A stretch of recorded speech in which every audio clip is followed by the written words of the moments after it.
আসসালামু আলাইকুম। আমি আজকে আছি হলো জার্মানির থুরিঙ্গেন স্টেটে। মানে যেইখানে আমি আসলে আমার কর্ম করে খাই আরকি। তো এই উইকে আমি কোবলেঞ্জে যাইনি, যেখানে আসলে আমার অরিজিনাল বাসা। তো আজকে যাব হলো আমি নিডার ডোরলা নামে একটা জায়গা। জার্মানির মধ্য পয়েন্ট, মানে পুরা জার্মানির মিডল পয়েন্ট হলো ওই জায়গাটায়। তো ওই জায়গাটায় যাব। খুব বেশি ফেমাস জায়গা না। তো আমি যেহেতু মানে এক্সপ্লোর করতে পছন্দ করি, সেই জন্য বিভিন্ন জায়গায় যেতে পছন্দ করি। তাহলে আমি চিন্তা করলাম আসলে একটু দেখি তো। কারণ হলো আমি দেখেছিলাম যে থুরিঙ্গেন বা লাইনে ফেল্ডে হলো মোটামুটি মাঝামাঝি জায়গায় হলো একটা ল্যান্ডলক স্টেট। ল্যান্ডলক স্টেট কেন বলছি? কারণ জার্মানির অনেক স্টেট আছে যেটা আসলে ইন্টারন্যাশনাল বর্ডার শেয়ার করে, কিন্তু এই থুরিঙ্গেন কোনো ইন্টারন্যাশনাল বর্ডার শেয়ার করে না। মোটামুটি আরেকটা স্টেটের সাথে বর্ডার শেয়ার করে। তো খুব দূরে না, মোটামুটি 33 কিলোমিটার দূরে নিডার ডোলা নামে একটা জায়গা আছে। ওই জায়গাটায় হলো জার্মানির জিওগ্রাফিক্যালি মিডল পয়েন্ট। তো ওই জায়গাটায় যাচ্ছি আর কি।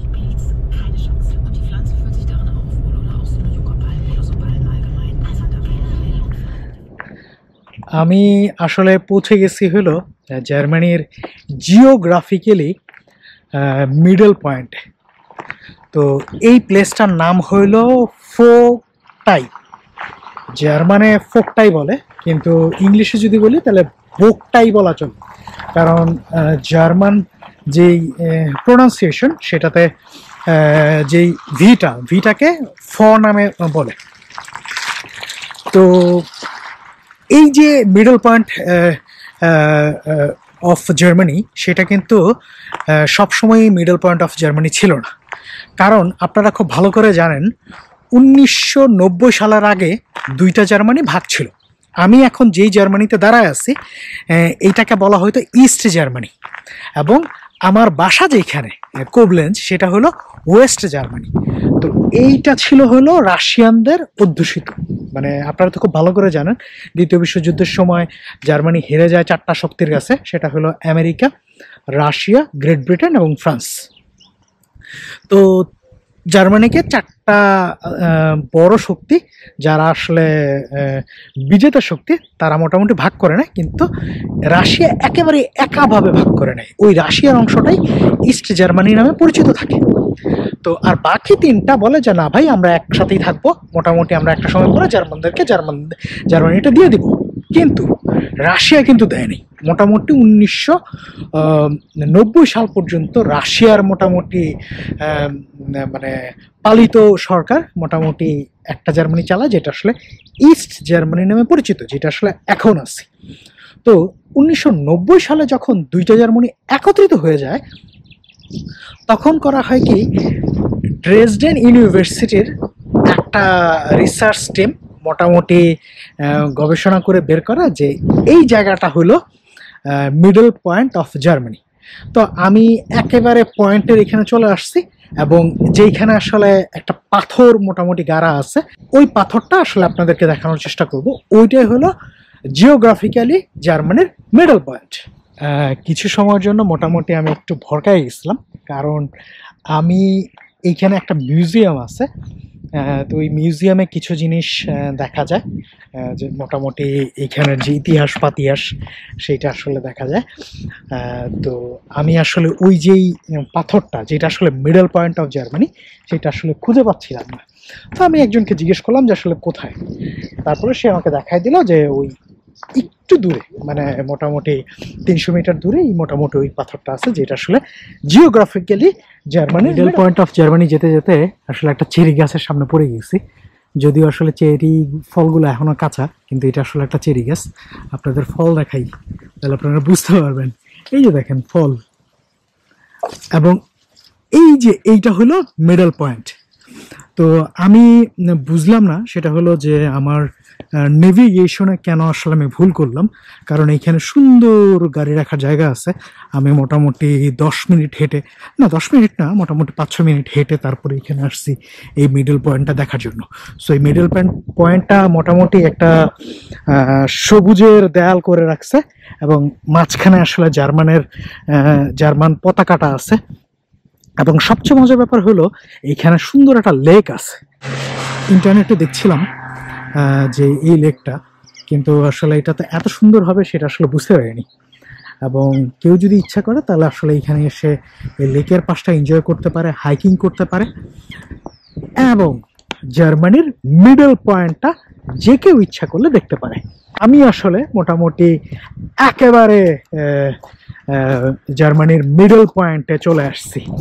এই যে দেখেন, এই যে পাথরটা, এই পাথরটার এইখানে হলো জার্মানির মিডল পয়েন্ট।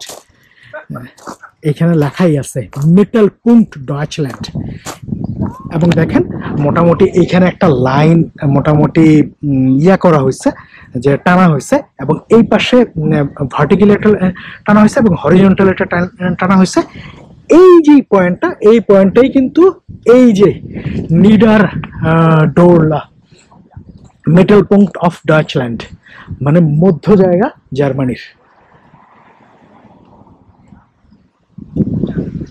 এবং এইখানে জার্মানির পতাকা পতপত করে উঠতেছে, খুব সুন্দর। এবং আমি যতটুকু পড়েছি এই গাছটা হলো একটা পাইন গাছ, কিন্তু আদৌ আসলে এটা পাইন গাছ কিনা আমি জানি না। জার্মানির গাছের ব্যাপারে আসলে আমার কোনো আইডিয়া নাই। আমি জার্মানির কোনো গাছও চিনি না। আমি আস্তে আস্তে যেটা বলছিলাম আর কি, যে ড্রেসডেন ইউনিভার্সিটির একটা গবেষক টিম মোটামুটি এই পয়েন্টটাকেই মানে মিডল অফ জার্মানির হিসাবে ওরা মানে সিলেক্ট করে। কিন্তু আসলে আমি গুগলে ওই ধরনের ইনফরমেশনই পেয়েছিলাম, কিন্তু এখানে এসে একটা স্মারক আছে, যে স্মারকে লেখা আছে সেটা হলো যে শুধু খালি ড্রেসডেনের না, গোটিঙ্গেন ইউনিভার্সিটির এখানে মোটামুটি একটু মানে সংস্পৃক্তত্ব ছিল, কারণ এইখানে অলরেডি লেখা আছে ডক্টর ফিঙ্গার, যে ড্রেসডেন ইউনিভার্সিটি থেকে ছিল, এবং ডক্টর ফোরগে, যে ছিল গোটিঙ্গেন ইউনিভার্সিটি থেকে। মোটামুটি এইটা করা হয়, এবং এইখানে অলরেডি আরও বিস্তারিত কিছু দেওয়া আছে, যে কোন টেলিভিশন ক্যামেরাম্যান তখন এইখানে উপস্থিত ছিল, তারপরে কোন যেটা হলো যে আমরা যদি পৌরসভা বলি, সিটি কর্পোরেশন বলি, যিনি মেয়র ছিল সেই মেয়রের নামও লেখা আছে, যেমন ওই মেয়রের নাম ছিল লুডভিগ শোনফেল্ড, এবং আরও মোটামুটি কিছু ডিটেলস দেওয়া আছে। জার্মানির যে মিডল পয়েন্ট, সেই মিডল পয়েন্টের পাশেই একটা সুন্দর একটা ছোট লেক আছে। যে কেউ ইচ্ছা করলে এই লেকের সিনারিটা উপভোগ করতে পারে। এবং আমি যতটুকু জানি এবং পড়েছি, ইচ্ছা করলে যে কেউ এই লেকের পাশে ক্যাম্পেইন করতে পারে। আমি আরও কিছু জায়গা ঘুরে দেখব, যদিও আসলে এই লেকের একবারে মাঝখানে যাব না, বা বোটিং করার কোনো ইচ্ছা নাই।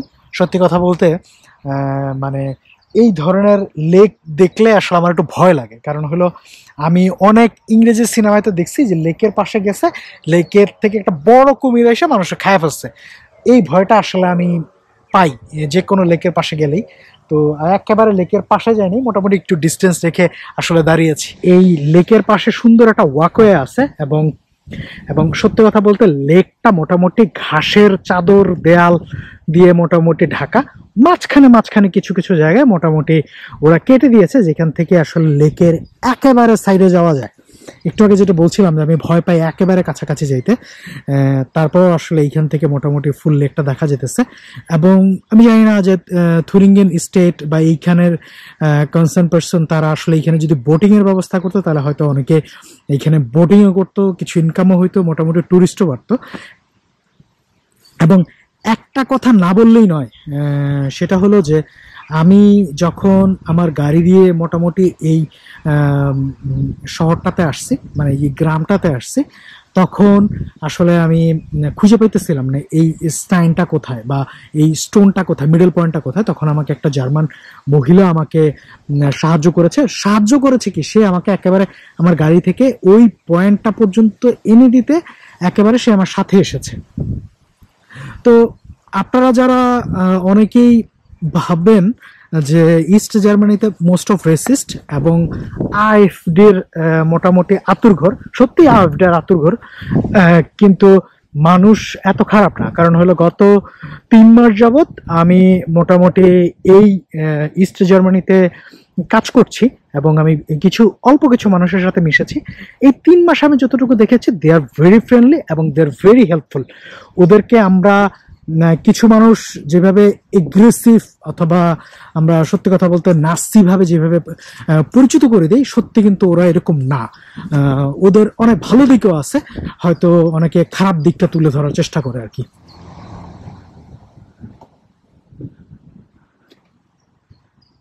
বাবারে বাবা, এই লেকের পাশে মোটামুটি আমাদের বাংলাদেশের মাটির এবং ছনের ঘরের মতো একটা ঘর করা হয়েছে, যদি আসলে এখানে টাকা দিয়ে ঢুকতে হয়। আমি ভিতরে ঢুকবো না, এবং এইখানে মোটামুটি প্রাইসটা দেওয়া আছে যে কত লাগে, সেটা হলো 3.5 ইউরো লাগে মানে অ্যাডাল্ট পার্সনদের ঢুকতে, এবং যদি ছোট থাকে তাহলে ডেফিনেটলি 2 ইউরো লাগবে। এবং এইখানে একটা মেশিন আছে, মেশিনে মোটামুটি টাকা দিলে অটোমেটিকলি এইটা দিয়ে ঢোকা যায়। এখন আমি যতই ধাক্কাধাক্কি করি, এটা দিয়ে ঢোকা যাবে না।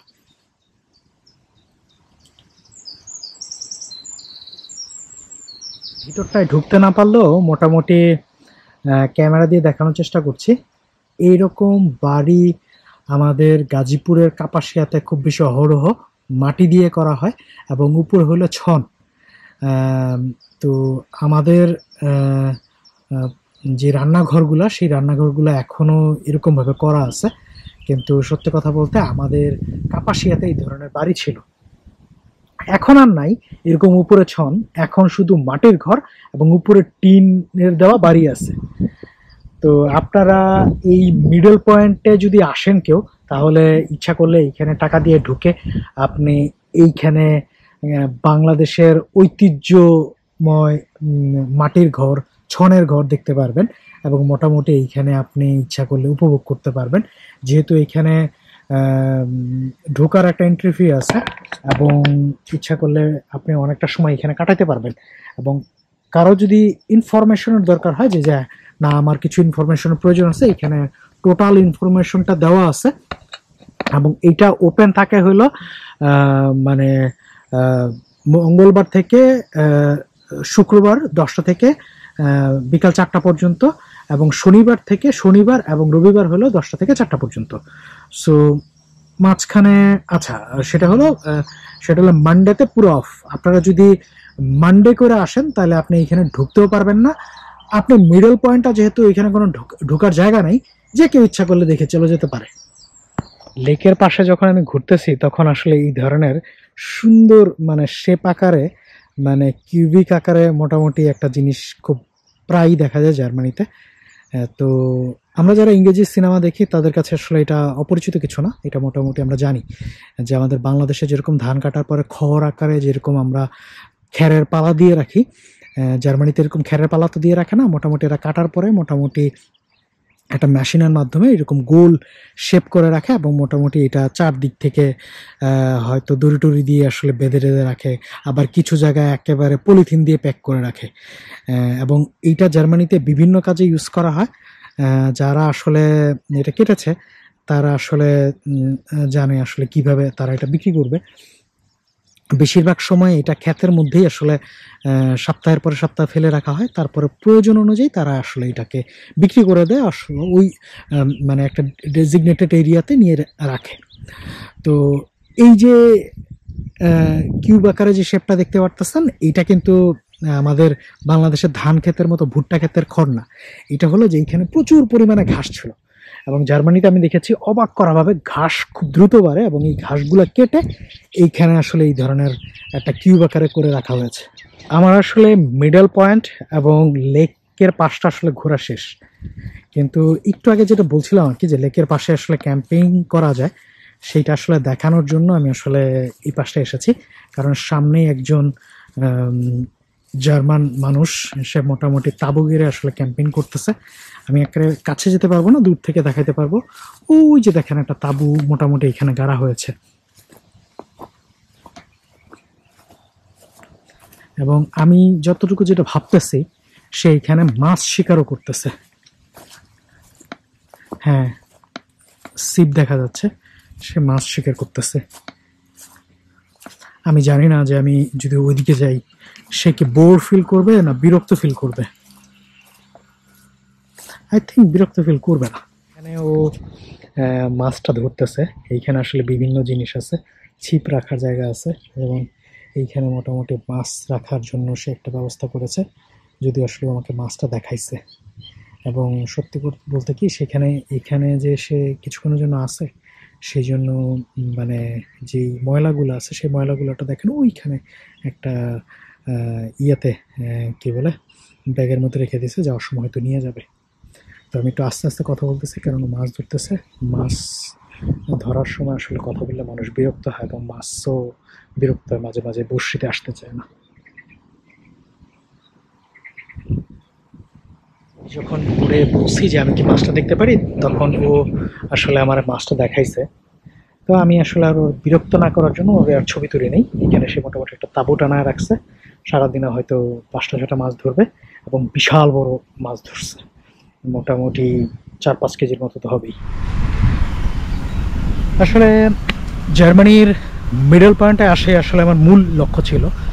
তো এইখানে আর এমন কিছু নাই যেটা আসলে দেখার মতো, যদিও ইচ্ছা করলে আসলে আমি গ্রামটা ঘুরে দেখতে পারতাম। তো আজকে আসলে আর আমি গ্রামটা ঘুরে দেখবো না, মোটামুটি আমি এখন বাসার দিকে চলে যাব। যেহেতু শনি আর রবি হলো আমার ছুটির দিন, তো আমি আসলে একটু রিল্যাক্স মোডে থাকতে চাই, কারণ হলো সারা সপ্তাহ প্রচুর কাজ করতে হয়। আপনাদের যদি ভিডিওটা ভালো লাগে তাহলে অবশ্যই শেয়ার করবেন, কমেন্টস করবেন, এবং আমাদের চ্যানেলটা যদি সাবস্ক্রাইব করতে চান তাহলে করতে পারেন। সেটা হলো সম্পূর্ণ আপনার উপরে ইচ্ছা। এবং আমি যেটা সবচেয়ে বেশি এমফাসাইজ করবো আপনাদেরকে, যে আপনারা যারা জার্মানিতে আছেন তারা অবশ্যই এই জায়গাটা একবার হলেও ঘুরে যান। যেহেতু জার্মানিতে আছেন, তো মিডল পয়েন্ট অফ জার্মানিটা দেখতে তো আর খারাপ লাগবে না। আল্লাহ হাফেজ, ভালো থাকবেন।